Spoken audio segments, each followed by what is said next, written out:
ennaku ntono gye vuddeko mukyala Betty Kamya nga yekalabala wa gavumenti eya Museveni Inspector General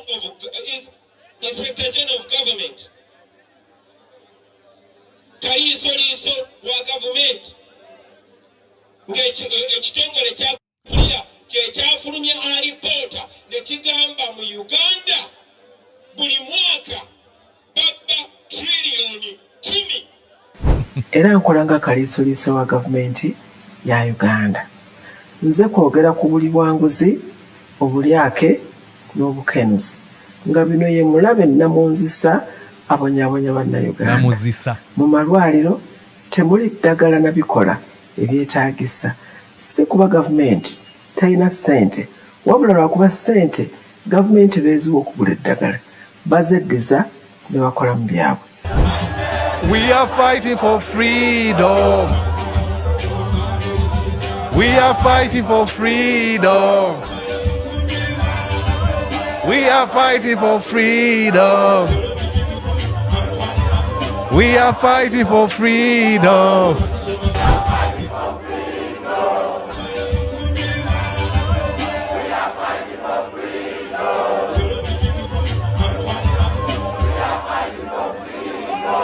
You're watching Mordecai Marissa Political Commentary. Please consider subscribing to help grow Uganda's Voices of Struggle ecosystem. Thank you. Very glad to be here on Mordecai Marissa TV. And yes, indeed, ogamba oti okansubira nti oli bulungi nze Mordecai Marissa. Nkwebaza yonna gy'osinziira okubeera ng'ogoberera endowooza zange zengabana nayo ku mikutu gimunaiza wala social media platforms. It is the March 9th, 2025.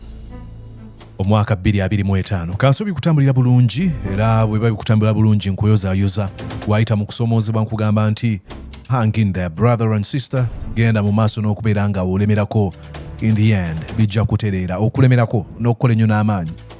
Don't get comfortable mu mbeera embi, sigala nga ogamba buli lunaku. Beera ekimuli ekikulira mu nkokoto nga Bobi Wine bwe yayimba. Tonight, ladies and gentlemen, tugenda kutunuulira ekyabadde ewa Kawempe Nalukoola. Bobi Wine bwe yayogedde, Kawempe Nalukoola n'ayogera, bawaayiswa Mufumbiro, Muwanga Kivumbi, and the rest of other folks. I'm going to be giving my comment, but I'm going to put my focus ku speech ya Bobi Wine gye yawadde ku mukyala gwe bayita Betty Olive Namisango Kamya tuliomwe oba tulomwe nga bw'alyogera. You know, kubanga alina ebigambo byayogedde ebyenkizo byenjagala okubeera nga nsimbako essira. Ebigambo ebyo mbisimbako essira kubanga when I was starting to pay attention to politics, Betty Olive Namisango Kamya was my go-to person when it came to listening to people. And I'll tell you nti n'ekibiina ky'ebyobufuzi gye nasooka okuyingiramu, it was Uganda Federal Alliance. Yali annyonnyola topic ya federalism mu ngeri etegerekeko obulungi. Like she was extremely brilliant when it came to explaining these complex ideas. So yannyonnyola federal n'entegeera ntwetaagisa federal si ya Buganda yokka, naffe abanyankole oba bannankole nga bwe kiteekeddwa okuba ng'oyogera Oluganda, naffe federal eba etuyamba. Byonna ideas ez'omuggundu ez'omuzinzi substance yazisuula ebbali kubanga yeetunda eri mwami Museveni. Ngenda kukulaga butya mwami Museveni bw'azannyira abantu ku mitwe ebigambo bya Betty Kamya byennyini ng'abitugamba. Ebigambo bya yalonde bandoze emyaka ng'emeka ng'esatu emabega okubeera Inspector General of Government, kaliisoliiso wa government. Mu kulondebwa kwe akakodyo ke kamu Museveni ke yakozesa ng'alonda Miriam Matembe ke yakozesa. Tabagamba yakera kumacha n'akuwa kifo, tamanyi bumanyirivu bwo, tamanyi oba olina interest yakuwa kubanga ye mu ndowooza ya Museveni alowooza mbu aba akuyamba. It is very unfortunate, but that's how he thinks. This is how he's wired to think. Ye talutunulira kifo nti kuweereza ggwanga, ye abamanyi akutaddeawo nga ddami. Talent, experience n'amagezi byonna by'olina n'obiteeka ebbali kubanga obeerawo nga kifaananyi kye.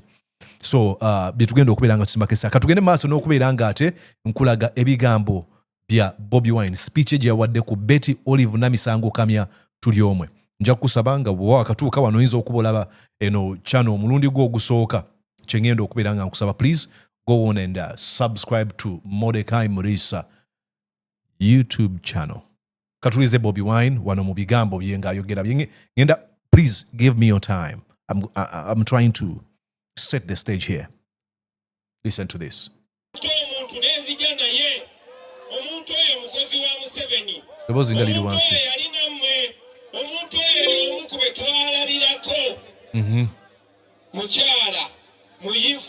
Extremely brilliant.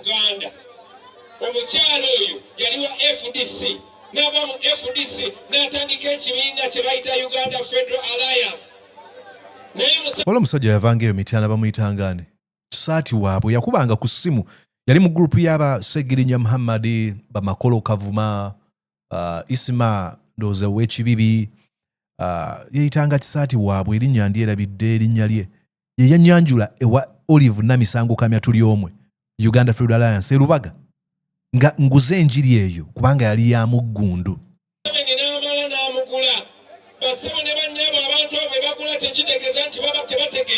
No.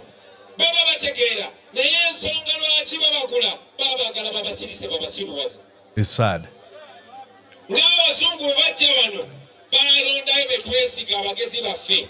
Ne Museveni bw'akola n'abagula n'aggala obwongo bwabwe. Ennaku ntono gye vuddeko mukyala Betty Kamya nga yeekalabalaba wa gavumenti eya Museveni, Inspector General of Government, kaliisoliiso wa gavumenti ng'ekitongole kya She does an amazing job. Owomukisa, thank you for what you're doing. Kulaba mu camera.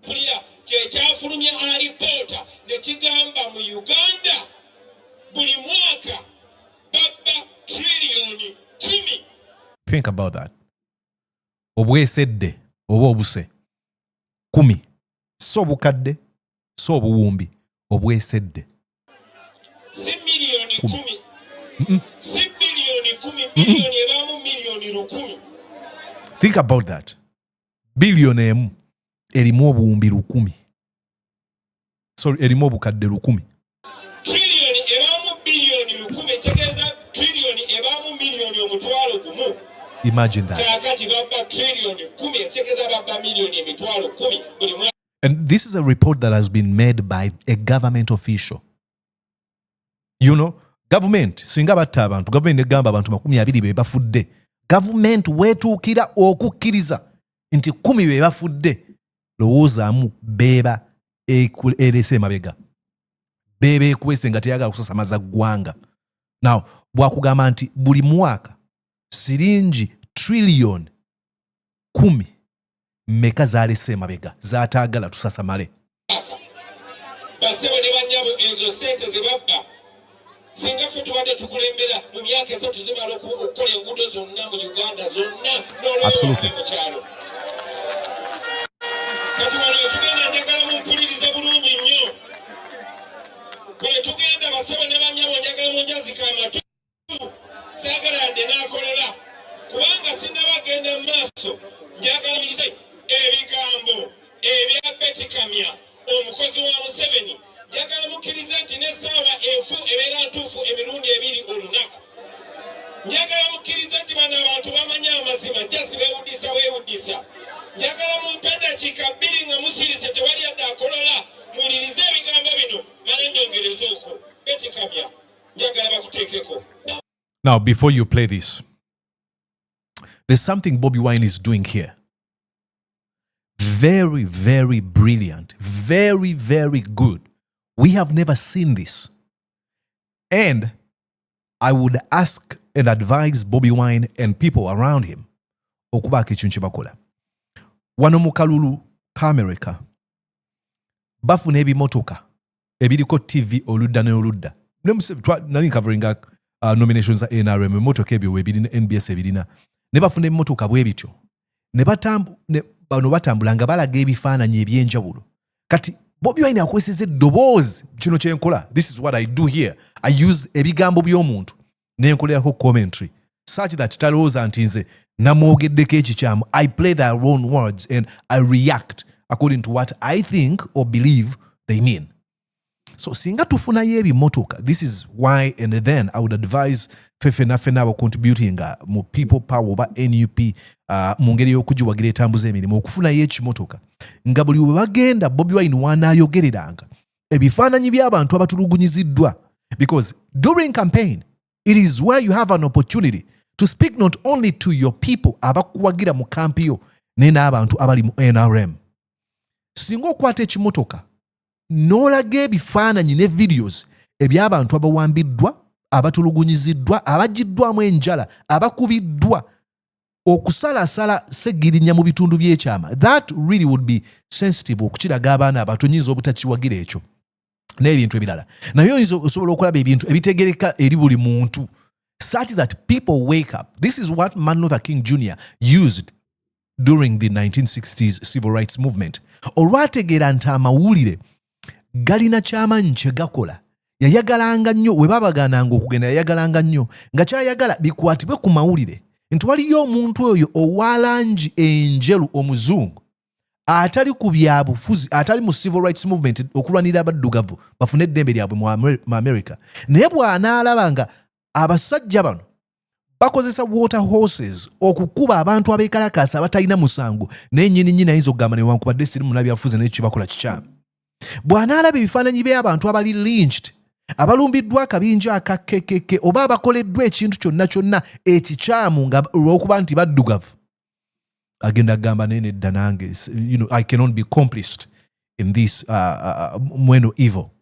So this is so good. This is, like I usually say, this is chef's kiss. Kino kuzannya ddoboozi lye, bigambo bye.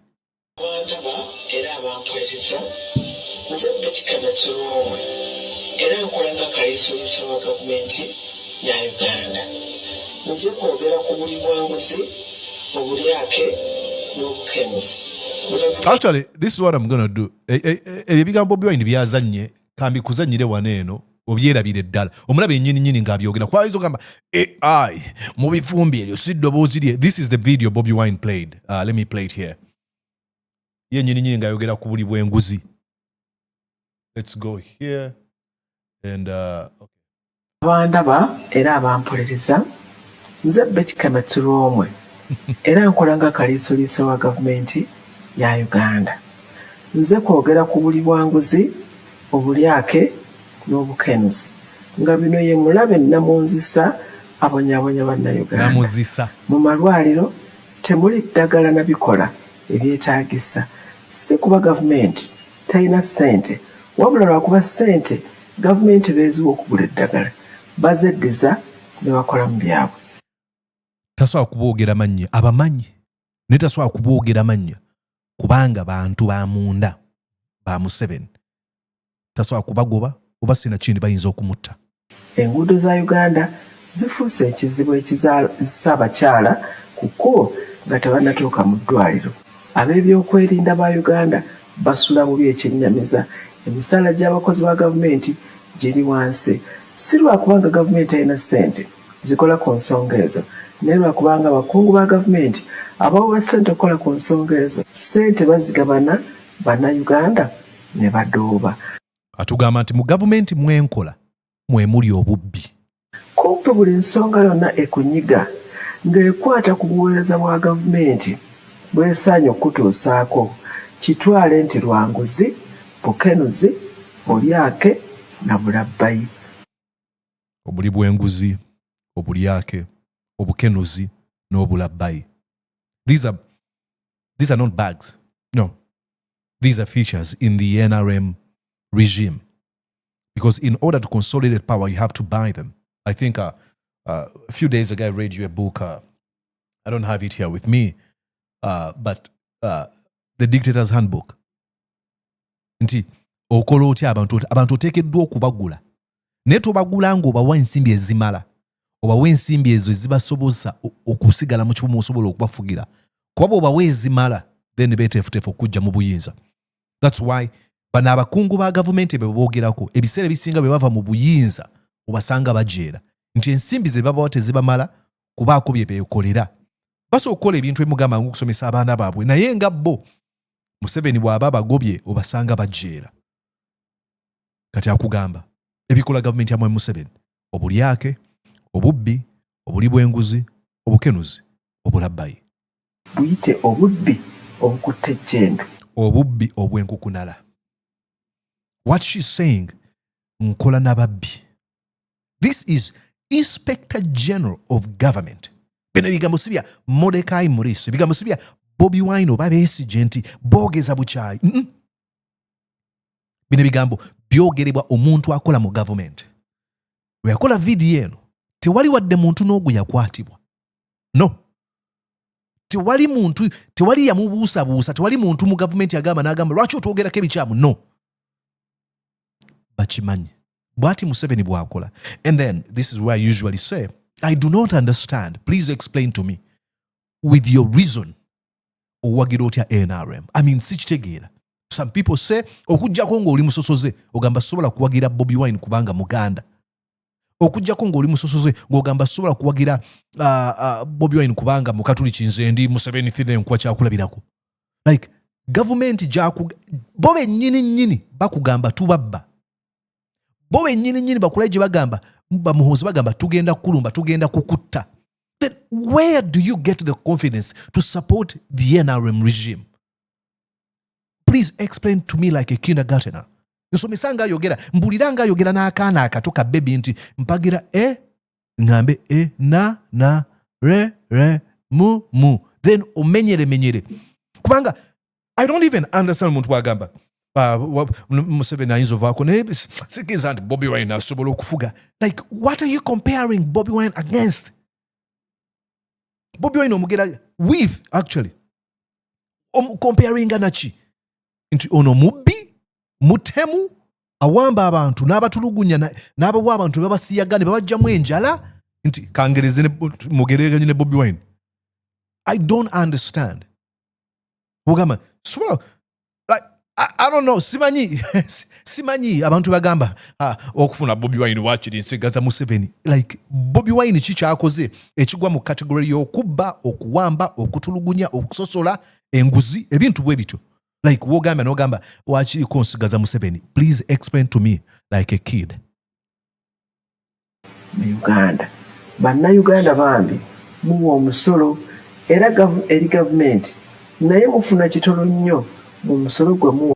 And you realize speech eno era giwandiise tayagala kukola nsobi nga bw'agambe bannayuganda bambi muwa omusolo era n'agamba eri gavumenti ali mu kusoma nga bw'onaasoma ku teleprompter ebigambo abisoma yali abigenderedde okubeera nga abyogera tayagala kukola nsobi bisengeke. She's very coherent and cohesive, and some of the things I really admired when nali nkyamwagala nga akyali ku ludda lwa opposition, it is her coherence, you know, her coherent speech and her cohesiveness. Enjogera ayogera akawoowo wala abantu Katonda beyowa ekitone ekyokwogera ng'ebigambo byabwe bya bulijjo naye nga bwe babyogera engeri gye bivaayo biwulika bulungi, engeri gye bamenyamenyamu ensonga. Mukyalo omulala Joyce Baagala, MP w'Emityana, very very wonderful communicator. Okugeraageranya ku kye mwandifunye lw'ababbi abali mu gavumenti abeegabula ssente zammwe. Gavumenti yaleeta enkola ez'okukulaakulanya abantu kinnoomu nga entandikwa bonna bagaggawale, emyoga ne PDM, naye era nga ssente bazibba. Okumuli ekirimi ezo enteekateeka za Mwami Museveni abazireeta yennyini aziteekamu bantu be ne bazibba. Obubbi nga bweri. You know, at first when you do something, bw'okola ensobi ebeera nsobi, tugiyita nsobi. Bw'okola ekintu ne kigenda mu bukyamu tugamba eyo mistake. N'omulundi ogwokubisa okitegeera azzeemu ensobi, naye ogwokusatu etandika okufuuka habit omuze. Gino mize gya gavumenti okubba. Ekizingamiza enkulaakulana mu ggwanga lino. Abantu ababba ssente nno mulowooza nti babeera bangi, baalubatu. This is where she explains this very, very... Ababba ssente ezo. This is where I usually tell you nti wali abanyankole. And I'm sorry for pausing this. Nze ni musajja munyankole nzalwa Bushenyi. Abagamba ngaha tinka hajira Bobi Wine and go omushiza witu nve ku musajja waffe nywe ndi owa Museveni nobu wakunyita ndi wa Museveni bonzita nywe nka hajja Omuganda nsobola okuwagira Omuganda bwe batwe bagamba. I don't understand how that really works. Munze, I think Alvin Toffler agamba anti the illiterates of the 21st century will not be those ones who cannot read and write, but those ones who cannot learn and learn and relearn. Abatali bayiva abekyasa ekyabirimu ekimu tebagenda kubeera abo batasobola kuwandiika na kusoma naye batasobola kuyiga ne bejjako ebimu bye bayize ne bayiga ebijja.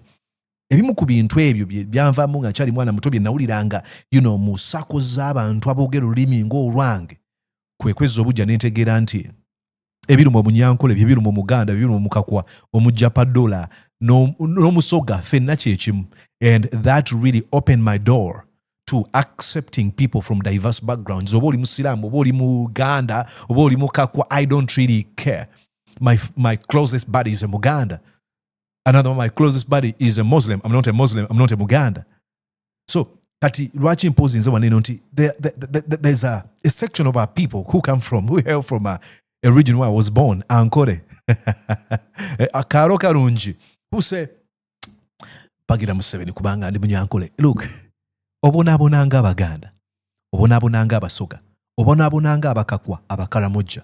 Genda mu byalo eyo okuggyako amasomero gaabo era abaakabinja akatono kagenda okwogerako.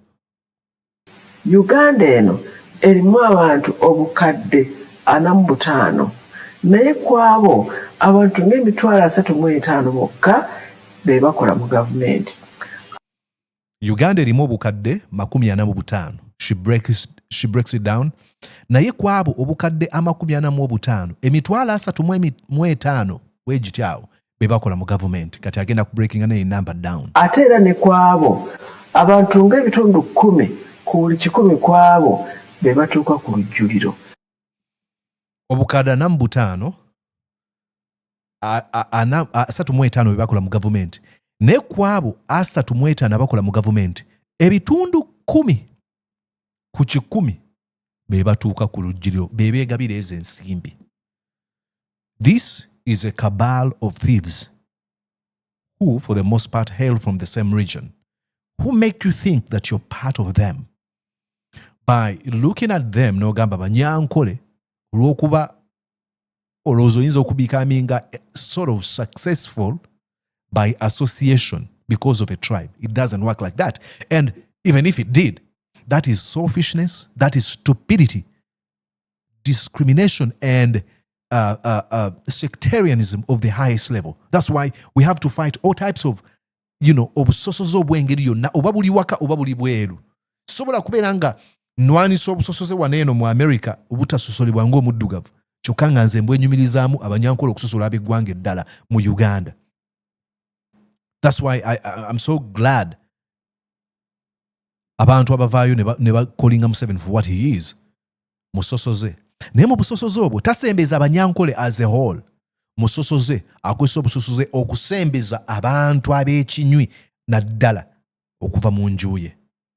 Era abasobola okwebegera ne baleka abangi nga bali obukunkumuka oba busigaddewo. Exactly. Kino kitegeeza nti ku Bannayuganda abawera ddala obukadde 45 abakungu ba gavumenti 3.5 bokka be bagabana ebya Uganda. Wow.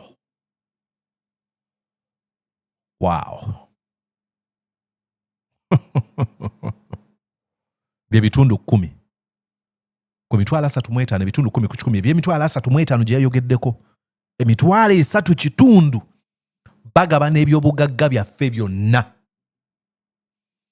Bw'oba oyita eyo bw'obeera ku bbaala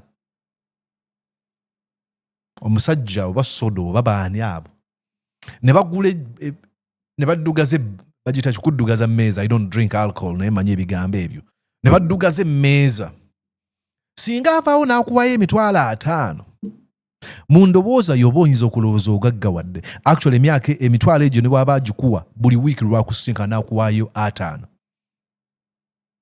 buli wiiki. Omwezi bubeera obukadde 2. Ennyumba mu Kampala okugipangisa mitwalo 5. Ennyumba erabi etegerekeka etandikirwako erimu ekinaabiro, toilet, erina effumbiro, erina ekisenge. Obujjanjabi, ebyentambula, ebyendya. Ne bw'aba azikuwa ggwe olw'okuba myopia, okubeera myopic kwe kulabira okumpi. Olw'okuba ezo sente bw'ozifuna nga bakuwadde mpe, tofuna kadde kulowooza nti zikola ki. This is how omulimu gw'amawulire Uganda bwe guzannyira abantu ku mitwe nti osobola okubeera ku TV ng'ofuna sort of a veneer, a facade of fame, be famous, popular in Uganda. Naye nga bakuwa akakadde kamu n'ekitundu oba bubiri. You can go on pretending. Kubanga bw'ogendayo mu press conference emu ne bakuwayo emitwalo ebiri, bazikuwa za kikugulirwa kuzannyira ku mutwe. N'ogenda mu press conference endala ne bakuwayo emitwalo 15. Now, you can live in that vicious cycle of stupidity ng'ogamba ndi kalekaleko, because mu birowoozo by'obolowooza maybe at one time bajja kumpa obukadde 10, tekisoboka. Obeera bw'otyo mu ssaako y'emu. So oteekeddwa okumanya nti okununula eggwanga lyo okikola ku lulwo n'okulwa banno abaliddawo. Eggwanga Uganda eyo tulyenyumirizaamu olw'omuwendo ne saddaaka ezaasasulibwa oba ezaaweebwa bajjajjaffe abatali b'olwaleero. Ebitundu 10 ku 100 eby'emitwalo 35 gy'emitwalo 3 n'ekitundu bye babagabana eby'obugagga eby'obukadde bw'abantu 45 e Uganda. If that doesn't make you sick to your stomach, I don't know what will. Kyenvudde nzija wano ku mukutu guno okubasoomooza bannayuganda bannange nga mbuuza nti mukkiriza abantu emitwalo 3 n'ekitundu. Okay, a speech teggwayo ne Bobi Wine yagikomezaawo. I'll just close this one and then I'll come back to that. Omuwulidde, omwewuliriddeko akugamba nti Bobi Wine wano ng'awuliza speech tugenda kugiddusa kubanga tubirabye. That's what I wanted you to see. Ogirabe towuliriza buwuliriza.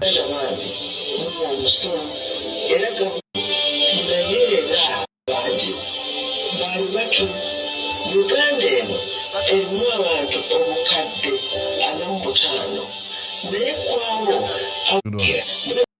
abangi nawuli okunkuluka obonsi ebya Uganda. People are listening and Bobi Wine asked them to listen. This is so good.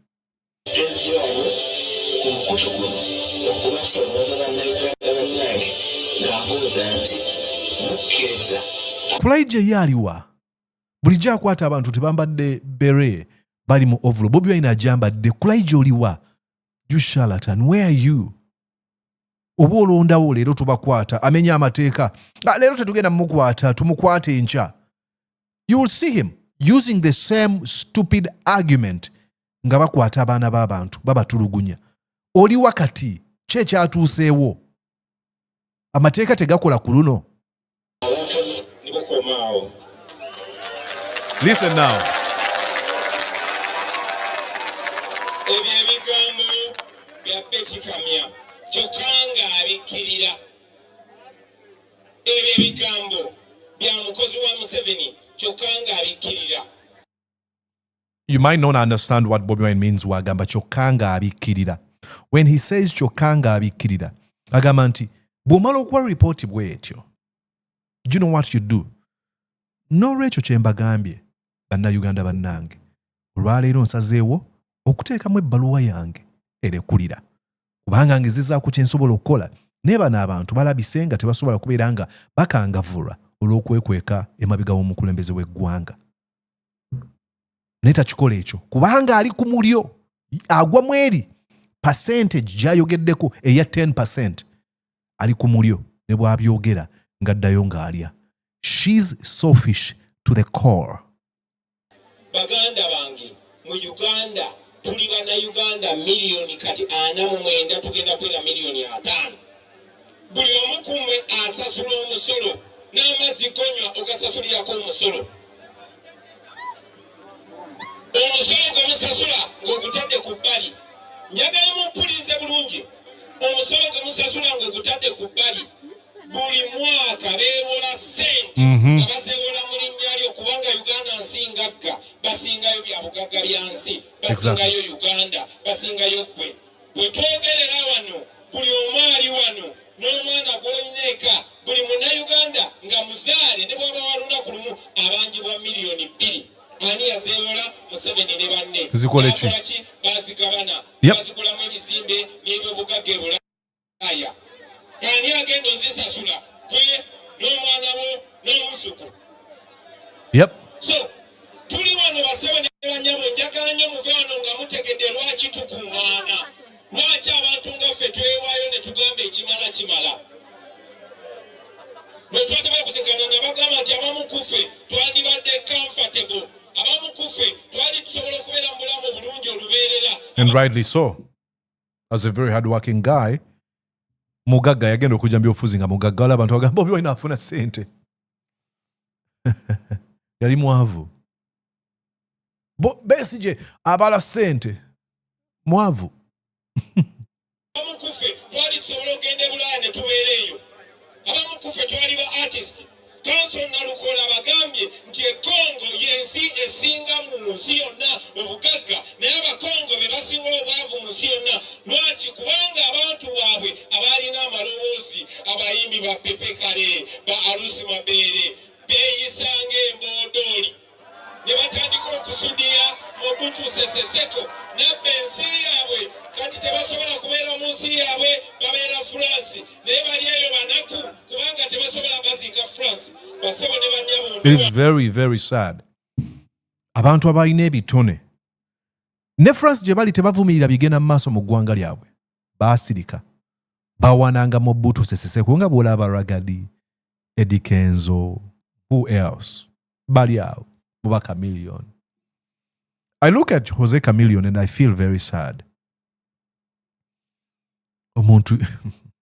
Look, I don't want to judge him, but ku kitone kya Chameleon okuba nti aliwa mu America nalabye akatambi nga Wiza agamba take me back to Uganda. Chameleon aga bananga ndabiridde nnyo oyo Wiza. And I'm like this is our top artist in Uganda. Aliao musema bamulabirira Museveni amuzanyisa mukozesanga bwayagala okuba kyakinga olunaku lwaleero mbategeeze nti naffe twawambibwa omusajja omugwira gwe bayitayo Kakuta Museveni. I'm getting ready to do a video about Museveni obuzaalibwe ddala mu Uganda. Tosobola kwagala ggwanga lyo n'okyawa abantu nga Museveni bw'akyawa bannayuganda.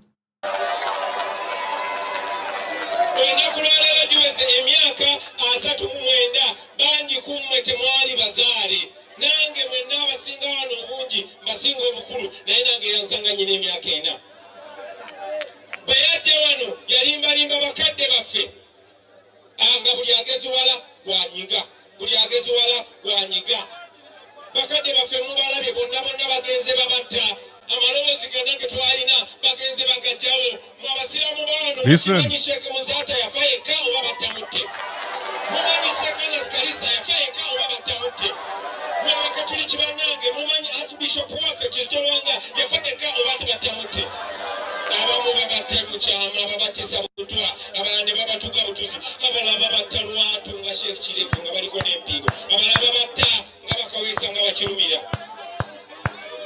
Baganda bange njagala mumanye mmwe gwe ssebo n'ennyaba ali wano tibaakufuula muddu mu nsi yo. Ate omuddu abamu bano abali ku rally ya Bobi Wine tebakimanyi nti bafuulibwa abaddu n'abasinga okubeera ababi beebo abaddu nga tebakimanyi nti bali mu buddu bakenzo ne bano abantu abatufuula abaddu bakikola batya nzirayo ku mboozi ya Betty Kamya tuli miliyoni 49 naye baagenda ne bafuna. Okay, speech ndoza ekomyawo gyabadde agezaako okuwa tuli millions 49 baagenda ne bafunamu abamu kufa abatono ne babawo obusente then ffe ne tutandika okulowooza tuli kitundutundu ku bo nabo nga bwe batuzannyira ku mitwe no nga yakalondebwa Betty Kamya wuuno bambuuza video newanvu ye naye munansonyiwa video nziwanvu ya nnyo mujja kunsonyiwa babuuza Betty Kamya nti Ogenda kulwanyisa atya enguzi? Congratulations. Mujja kumpulira. Thank you. Were you shocked when the president chose you to be the IGG? Did that surprise you? Yes. Were you shocked? Kyakutiisa nga bakulonza okubeera kaliisoliiso wa gavumenti? You surprised me. Absolutely. Receipts. I usually come with receipts. This is Miriam Matembe. Page 116. Museveni akulonda. Miriam Matembe agamba bwati. The first time I was appointed, I remember asking President Museveni why he appointed ministers without first consulting them. Lwaki okukulondebwa yabuuza Museveni, lwaki olonda baminisita nga tosose kubeebuuzaako baagala ekifo ekyo balina obumanyirivu? Lwaki? Museveni amwanukula atya. He gave me 2 reasons. Yampa ensonga 2. He said that once you are a member of parliament, you have already clearly expressed your interest in serving the nation. Nti bw'obeera omubaka wa parliament oba omaze okulaga nti oli mweteefuteefu okuweereza eggwanga. No, it doesn't work like that. So it does not matter in which capacity you are requested to serve. Tekikola si kyamaanyi nnyo bakusabye oweereze mu kifo ki. Secondly, ensonga ey'okubiri Museveni gye yawa, if he was to consult with the appointees first, singa ali wakwebuuza kwabo bagenda okulonda mu kusookera ddala, people would know that there is going to be a cabinet reshuffle. Abantu bantegedde nti wagenda kubeerawo okukyusakyusa okw'omuggundu mu cabinet gy'afuga nayo. And he would be overwhelmed by politicians lobbying for ministerial positions. Awayinza okusumbuyibwa bannabyabufuzi nga banoonya abantu abaagala okubaako ebifo by'obufuzi bye bafuna. Bayinza okumuzanyira ku mutwe nga bamuteeka ku pressure. No, bino bya bulimba. He does that because Museveni thinks that bwakulonda okubeera minister abeera akuyambye. Tatunuya kifo kya byabufuzi oba ekifo kyakulonzeemu okuweereza ng'ekifo kyoteekeddwa okunyumyamu nga office erina okukeepinga legacy. Yagamba kati ensonga laki tamala emirundi. Wasn't happy with him. Omuteeka otya mu office yemu ne butcherman ne full figure. Nga gamba come on, not to disrespect our people, full figure ne butcherman, but I mean you know what I mean. So kyamwewunyisa naye waneno amaliza agamba wati, I thought it would be disrespectful of me to call a press conference and publicly turn down the ministerial offer.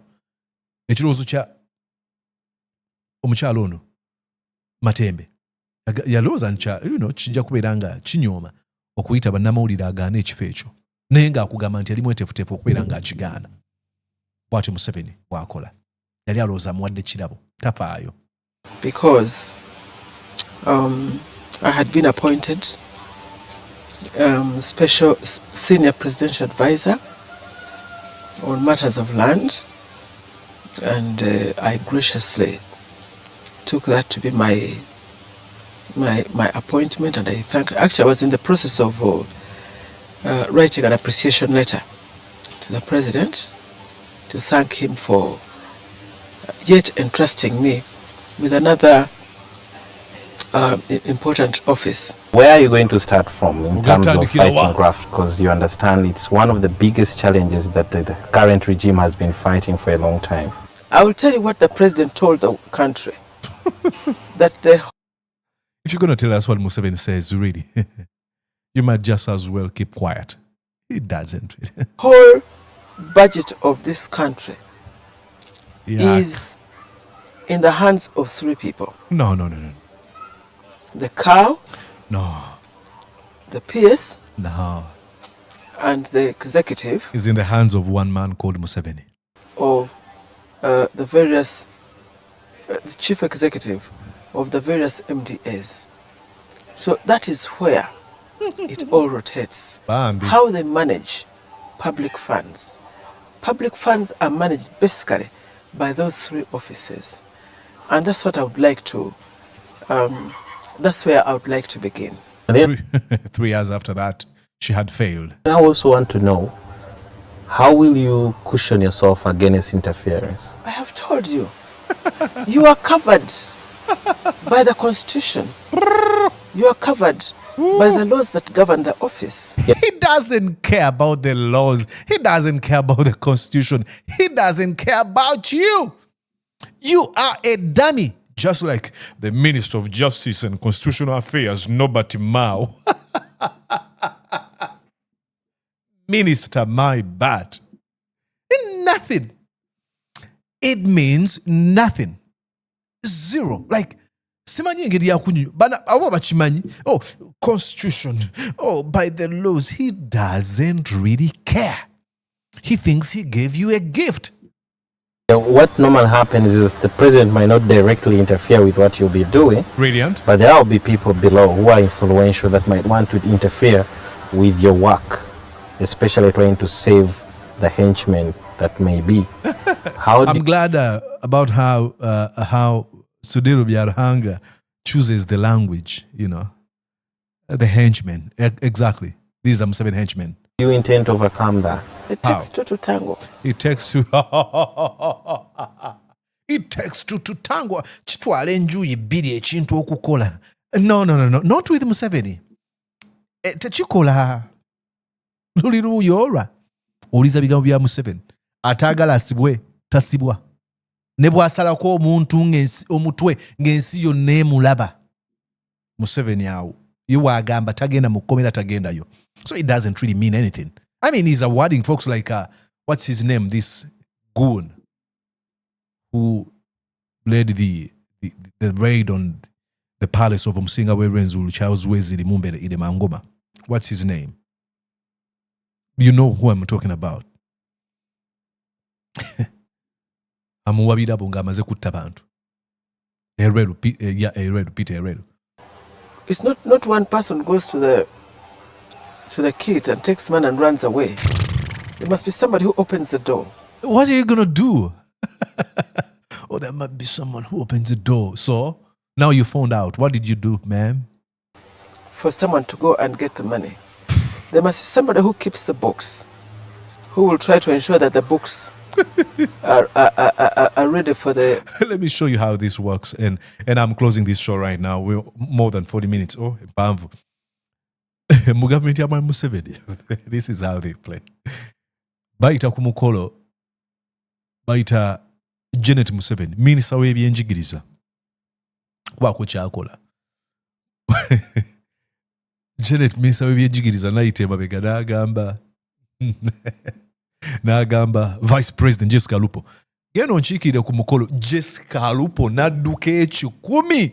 Ye mami bamita mama mulokole.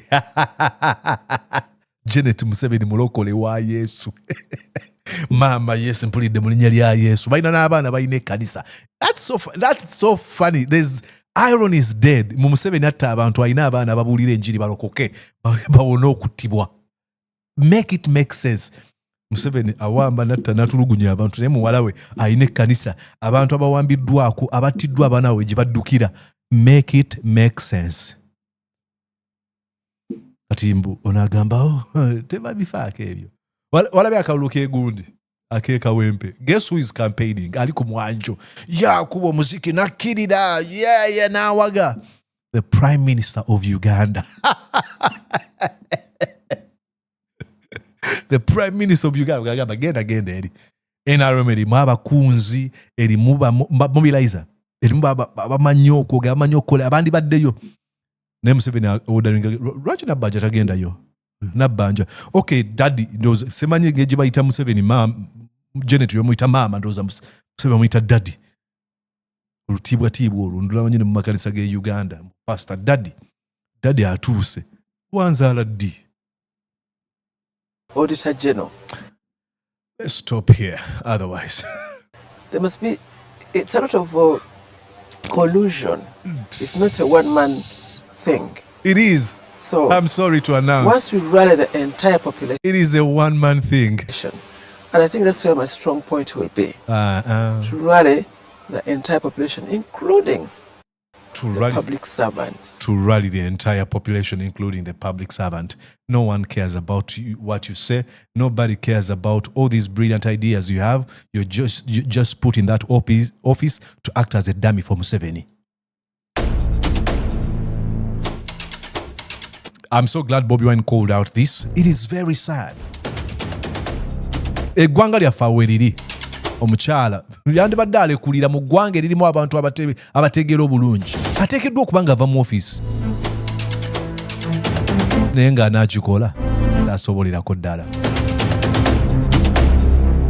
she cannot do that kubanga y'omu kwako akabinja aka 10% akagabana ebintu eby'obugagga by'abantu obukadde 45 bino byayogera bwogezi kulaga nti akola very sad. Naye nga ekyabadde Kawempe, it was very very wonderful. Abantu babadde basanyufu ebitagambika nga buli woyita enduulu evuga Bobi. There's something that was very good for the camera, this one okulaba hajati bano bonna nga basanyufu ebitenkanika.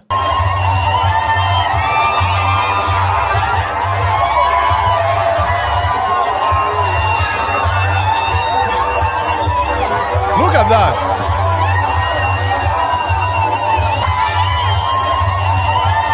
Daba mama bwali omusanya. Bambi. Look at that. Bano abantu babbiddwa, bawambiddwa akaabana baabwe, batulugunyiziddwa, baavuwaziddwa.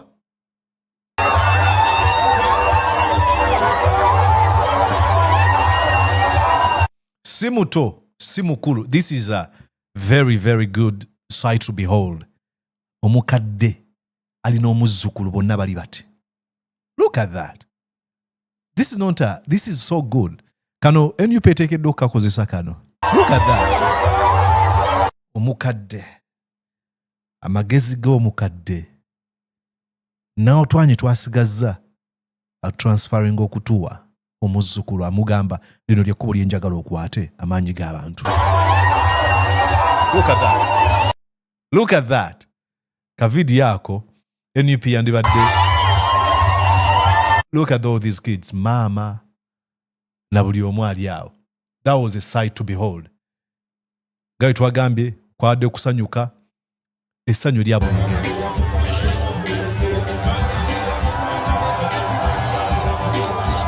Agambye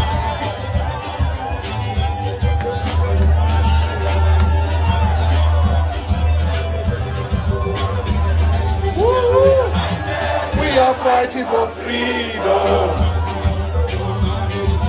We are fighting for freedom. We are fighting for freedom. We are fighting for freedom. For freedom.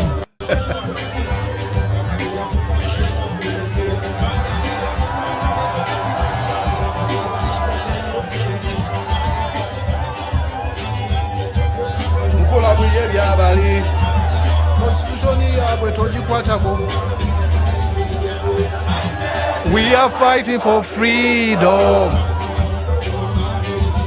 We are fighting for freedom. We are fighting for freedom. We are fighting for freedom. Woo! We are fighting. We are fighting for freedom. Yes, indeed. That's a very, very good song. We're fighting for freedom. Absolutely. Okay? Video no simpam.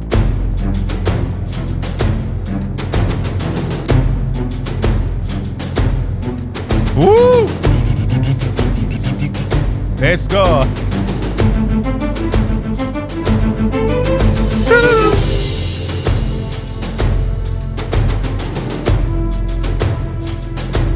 My name is Mordecai Muresa. One thing I do for sure is enjoy what I'm doing. Please remember, wale chita wachina so machita up from slavery. Chabuka T Washington doza nchina. Nani neto binji binandi aga dogaba nako namu. Buka T Washington akati lize nsonga yoko nyumea mchichoko.